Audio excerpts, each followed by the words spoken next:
Hello दोस्तों, नमस्कार। आज की हमारी कहानी है चरित्रहीन स्त्री। तो चलिए स्टार्ट करते हैं आज की कहानी। राजा विक्रम एक रात भेष बदलकर राज्य के एक हिस्से में घूम रहे थे कि उन्हें एक बड़े भवन से लटकता एक कमंद नजर आया। इस कमंद के सहारे जरूर कोई चोर ही ऊपर की मंजिल तक गया होगा। यह सोचकर वे कमंद के सहारे ऊपर पहुंचे। उन्होंने अपनी तलवार हाथों में ले ली ताकि सामना होने पर चोर को मौत के घाट उतार सके। तभी उनके कानों में स्त्री की धीमी आवाज़ पड़ी तो चोर कोई स्त्री है। यह सोचकर वे उस कमरे की दीवार से सटकर खड़े हो गए जहां से आवाज़ आ रही थी। कोई स्त्री किसी से बगल वाले कमरे में जाकर किसी का वध करने को कह रही थी। उसका कहना था कि बिना उस आदमी का वध किए हुए किसी अन्य के साथ उसका संबंध रखना असंभव है। तभी एक पुरुष स्वर बोला कि वह लुटेरा अवश्य है, मगर किसी निरपराध व्यक्ति की जान लेना उसके लिए संभव नहीं है। वह स्त्री को अपने साथ किसी सुदूर स्थान जाने के लिए कह रहा था और उसके विश्वास दिलाने की कोशिश कर रहा था कि उसके पास इतना अधिक धन है कि बाकी बची जिंदगी वे दोनों आराम से बसर कर लेंगे। वह स्त्री अंत में उससे दूसरे दिन आने के लिए बोली, क्योंकि उसे धन बटोरने में कम से कम 24 घंटे लग जाते। राजा समझ गए कि पुरुष उस स्त्री का प्रेमी है तथा स्त्री उस सेठ की पत्नी है जिसका यह भवन है।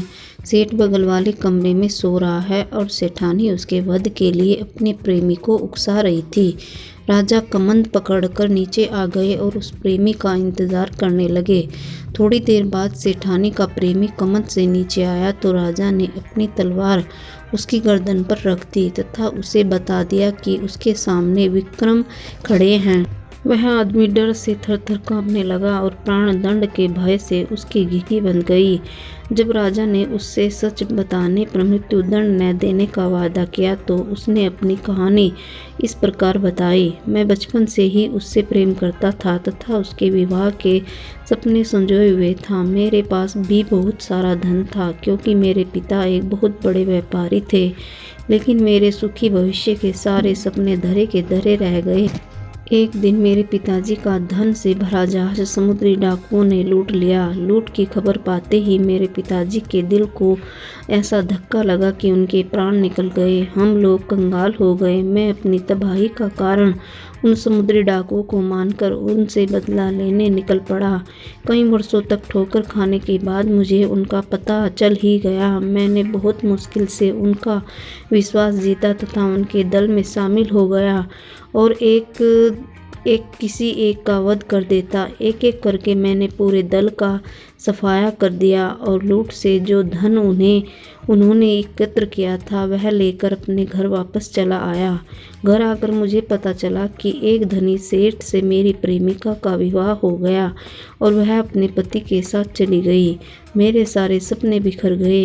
एक दिन उसके मायके आने की खबर मुझे मिली तो मैं खुश हो गया। वह आकर मुझसे मिली और मैंने सारा वृत्तांत उसे बता दिया। एक दिन वह मुझसे मिली तो उसने कहा कि उसे मेरे बहुत सारा धन होने की बात पर तभी विश्वास होगा जब मैं 9 लाख का हार उसके गले में डाल दूं। तो मैं 9 लाख का हार लेकर गया।